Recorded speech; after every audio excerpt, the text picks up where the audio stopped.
CID क्राइमे Gujarat प्रदेश कांग्रेस महामंत्री ने अटकायत करी है। गांधीनगर सीआईडी क्राइमे बीएनएस 152, 353A सहितनी कलम लगावी। सेनाનું મનોબળ તોડવા બદલ કોંગ્રેસ નેતા રાજેશ સોનીની ધરપકડ થઈ હોવાનું સામે આવ્યું।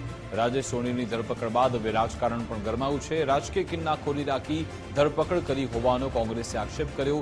રાજકીય અદાવતમાં આ કાર્યવાહી થઈ તેવું કોંગ્રેસ નેતા હેમાંગ રાવલે કહ્યું, તો ભાજપે પણ હેમાંગ રાવલના આક્ષેપ પર જવાબ આપ્યો। યજ્ઞેશ દવે કહ્યું કે કોંગ્રેસ સેનાનું મનોબળ તોડવાનું કામ કરે છે, આવા નેતાઓની સામે કાર્યવાહી થવી જ જોઈએ। કોંગ્રેસ હવે આવા નેતાઓનો પણ શું બચાવ કરશે એવો સવાલ યજ્ઞેશ દવે પૂછ્યો હતો।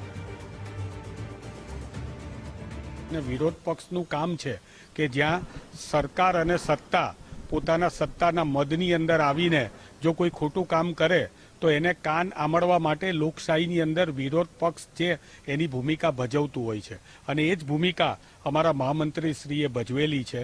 અત્યારે તેમને ગઈકાલે રાત્રે 2 વાગે જેમ કોઈ રીઢા ગુનેગારને પકડવામાં આવે એમ રાત્રે 2 વાગે એમના ઘેર જઈને સાયબર ક્રાઇમ સીઆઈડીના લોકો એમને ઉપાડી ગયા છે અને અહીંયા ગાંધીનગર સ્થિત એમને લાવવામાં આવ્યા છે।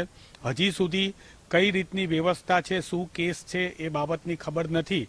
આંતરિક સૂત્રો દ્વારા ખબર પડી છે કે બીએનએસની કલમ 152 મુજબ સામાજિક સૌહાર્દ અને દેશની એકતા અને અખંડિતતા તોડવાનો પ્રયાસ હવે ફેસબુકની અંદર પોસ્ટ મૂકવાથી કે રાહુલ ગાંધી કે સુપ્રિયા શ્રીનેટની કોઈ પોસ્ટ હોય એને રીટ્વીટ કરવાથી કે રીશેર કરવાથી આવા પ્રકારના ગુનાઓ લગાડીને મને લાગે છે કે ભારતીય જનતા પાર્ટીની સરકાર છે એ પોતે અંદર ખાને ગભરાઈ ગઈ છે। જનમાનસની અંદર સેના માટેના જે સન્માન છે એ સન્માન ઘટે એવું પ્રયત્ન કરવાની પોસ્ટ હતી, જે સરાસર જેને કહેવાય કે આપણા નૈતિકતાની વિરુદ્ધમાં છે અને કોંગ્રેસના મહામંત્રી કક્ષાના નેતા જ્યારે આવી પોસ્ટ મૂકતા હોય તે પણ યોગ્ય નથી। પોલીસ દ્વારા જે પગલું લેવામાં આવ્યું છે તે પગલું પણ યોગ્ય છે અને જે પ્રમાણે કોંગ્રેસ દ્વારા એનો બચાવ કરી રાખવામાં આવે છે તો મને એવું લાગે છે કે કોંગ્રેસ આવી વખતે પણ બચાવ કરે। જે લોકો સેનાના મનોબળ તોડવાની પોસ્ટ મૂકતા હોય એનો બચાવ કરે। આવી તો શું કોંગ્રેસના નેતાઓની મજબૂરી છે।